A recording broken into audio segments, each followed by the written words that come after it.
penting apa-apa. Tak ada rumah, tak ada tanah, tak ada getah, tak ada apa-apa.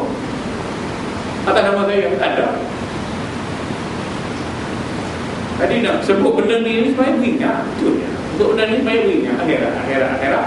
Ada Nabi ingatkan kita, kita manusia insya-Allah akhirat. Hidup sebenarnya akhirat. Allahu Akbar. Apalagi orang awam yang dipandang sebagai hewan dan pemeliharaan. Yang orang tasawuf dia kata, dia ni tak majlis tasawuf, tak belajar tasawuf, dia ikut syarikat tasawuf, ni macam penantang. Kita pandang hina pada orang. Kita jangan pandang hina pada orang maksiat ke, orang berzina ke, orang judi, dia pandang hina.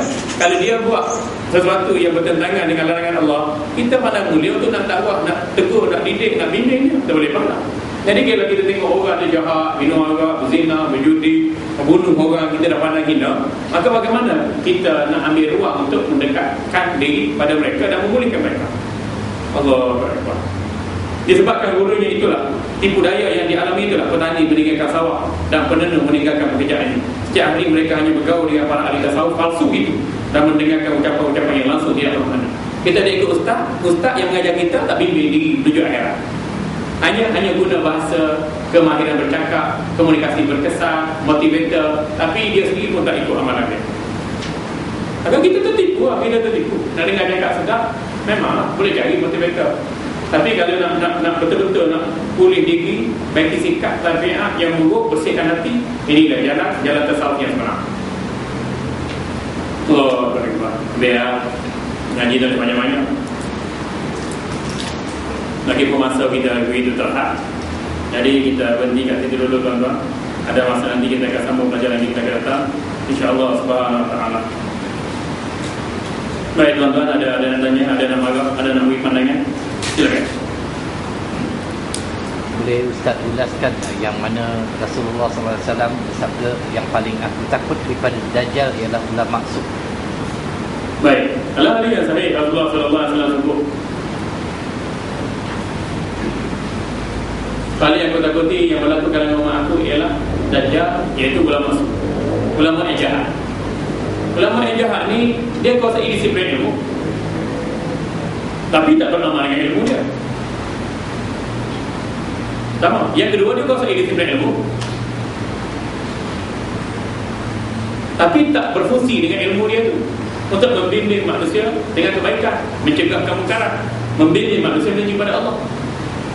Yang ketiga, ulama masuk ciri dia ada kepentingan dunia wilayah, kerana harta, kerana rupa, kerana tahta, kerana glamour.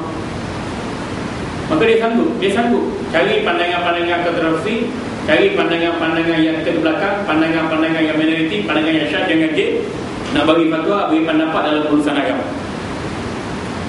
Dia keliru orang, susah orang, tak faham orang, gaduh orang, pecah belah orang. Itu ulama jahat. Malaysia ni ramai ulama-ulama jahat. Jaga puyuh, jaga cari makan, nak cakap malu-malu, nak cakap kene-kene. Apa ramai ustaz kita nak cakap benda betul. Sama ada mereka melibatkan agung, beraja, ke sultan, ke menteri, ke VIP, orang kaya, ke datuk, ke dating ke. Apa ramai nak cakap itu? Cakap dulu orang itu. Sebab kalau kita cakap dulu orang ni akan marah kat kita. Dia buat salah, kita tegur, dia marah kat kita. Kita takut, kita ustaz, kita takut. Tak payah jadi ulama, jadi pula dalam semua. Kita boleh tengok di pentas-pentas media arus perdana, tengok. Dia datuk, dia doktor, dia ustazah, mahir dalam pengajian Islam, tapi bila dia bersolek mengalahkan artis, mengalahkan selebriti. Color muka merah, biru, hijab, kuning, kelabu asap itu pakai tudung keruci. Baik tak payah pakai tudung. Kalau nak tunjuk kelapa mata ke biji, baik tak payah pakai tudung. Dia tak beramal dengan ilmunya. Betul tak? Ilmu ni kita guna hujah dari Quran untuk orang. Untuk orang itu. Kita tak ikut dakwah. Ulama jahat. Atau kita cakap ikut orang kaya, kita cakap ikut orang senang, kita cakap ikut orang berpengaruh, kita cakap ikut orang politik, kita cakap ikut kebenaran. Untuk apa kita nak meraihkan orang-orang yang salah tu? Orang kaya kalau cakap betul, kita ikut. Orang miskin kalau cakap salah, kita bantah. Orang miskin kalau cakap betul, kita ikut. Kita sokong, kita bantah. Bila salah, begitulah keadaan dia. Dia tidak kita tak kira. Yang penting tengok dulu siapa cakap. Lepas tu kalau dia ada kekuatan, kita sokong. Allahu Rabbi la ilaha illallah. Lepas tu tuan-tuan tak kerti nak beza mana ulama betul, mana ulama jahat. Tuan-tuan tak kerti nak beza. Ini urusan ulama, tuan-tuan. Bukan kata dia ulama muda, Dia nak dapat tempat, dapat kedudukan, nak dapat ceramah, nak dapat apa lagi, kedudukan dengan orang politik dan masyarakat. Kalau media masa Arif Perdana mencakap, buat pertubuhan Persatuan Ulama Muda, ataupun Himpunan Ulama Muda Malaysia, atau Himpunan Ulama Muda UMNO. Bahala semua tu. Apa pun kita klaim, kita kata kita ni Majlis Ulama 4 kan? Majlis Mursyidul Am PKR, ada Majlis Ulama PKR. Semua bahala. Kalau betul ulama yang kira politik, yang betul ulama yang kira politik. Benda haram dosa pada syurga dengan kau. Maksudnya dia mati politik.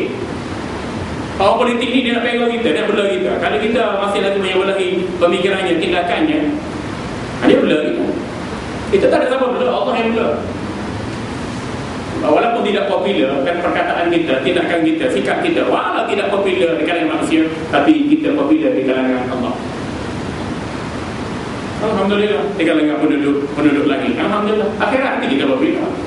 Inilah. Tapi kita ni sekarang bila tengok ustaz popular, kita ikut. Tengok ustaz selebriti, kita ikut. Walau kita ikut disiplin ilmu.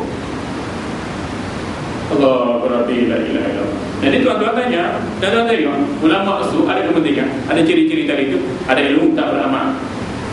Yang keduanya tak bertugas membimbing manusia menuju pada Allah. Tidak ada ketegasan untuk cerita halang-halang dosa pada syurga neraka. Ada pendirian. Yang keempat, ada kepentingan dunia. Ada kepentingan dunia. Allah Akbar. Itulah jenis-jenis ulama yang jahat. Ulama yang baik kebalikan daripada ciri-ciri itu. Mudah-mudahan ia menjadi garis panduan kepada kita. Alhamdulillah.